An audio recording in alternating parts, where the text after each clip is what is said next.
ডাক দিয়া বললাম, ওরে বিবি, ঈদের দিনে তুমি কেন কাঁদো? তোমার জন্য শাড়ি আনলাম, সেটাও কেন পরলা না?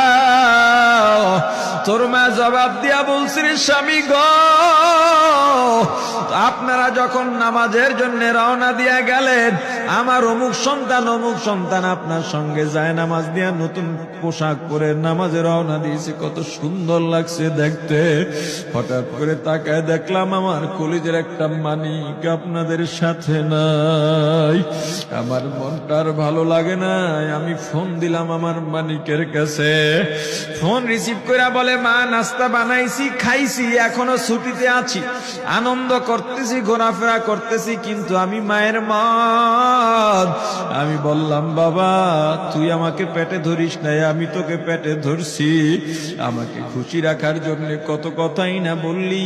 ঈদের টাকা পাঠাইলি, তোর টাকা দিয়া তোর বাবা জামা কিনছে, তোর ভাইরা জামা কাপড় কিনছে, তোর টাকা দিয়ে, পরিশ্রমের টাকা দিয়ে আমার শাড়ি কিনছে, গহনা কিনছে, কিন্তু তোর পাশে আমি হাতুড়ের বাড়ির শব্দ কেন পাই? আমার সন্তান বলতে চায় না, পরে বলে, মাগো, কাজ করতে আসছি, টাকা নিয়ে কাজ করি, ঈদের দিনেও আমাদের ছুটি দেয় না। ওরে স্বামী বলে, ঈদের দিনেও যেই সন্তান কাজ করে, এই শ্রমের টাকার শাড়ি আমি মা কেমনে পরব রে?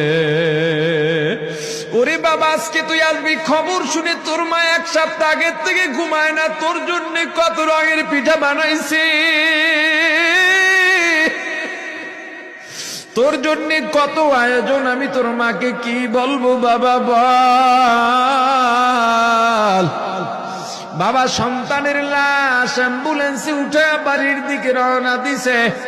আহারে, বাড়ির কাছাকাছি আসছে, এদিকে মা দরজায় গিয়ে অপেক্ষা করতেছে, গাছের আড়াল দিয়া পথের দিকে তাকায় আছেন। দেখেন একটা গাড়ি আসতেছে, মায়ের সে কি আনন্দ, বাড়ির মধ্যে দৌড় দিছে, তোরা কই, তাড়াতাড়ি আয়, ফুলের মালাগুলা নিয়ে আয়, গাড়ি এসে পড়ছে। বাড়ির দরজা দিয়ে যখন অ্যাম্বুলেন্সের হরেন দিয়া ঢুকতেছে, হুইসেল দিয়া ঢুকতেছে, মা একটা চিৎকার দিছে, ওরে এই মরণ গাড়ি আমার বাড়ি কেন, কার কপাল পুরুষে?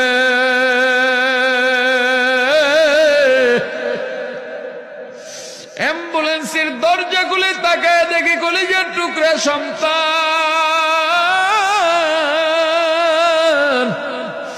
এমন ঘুমাইছে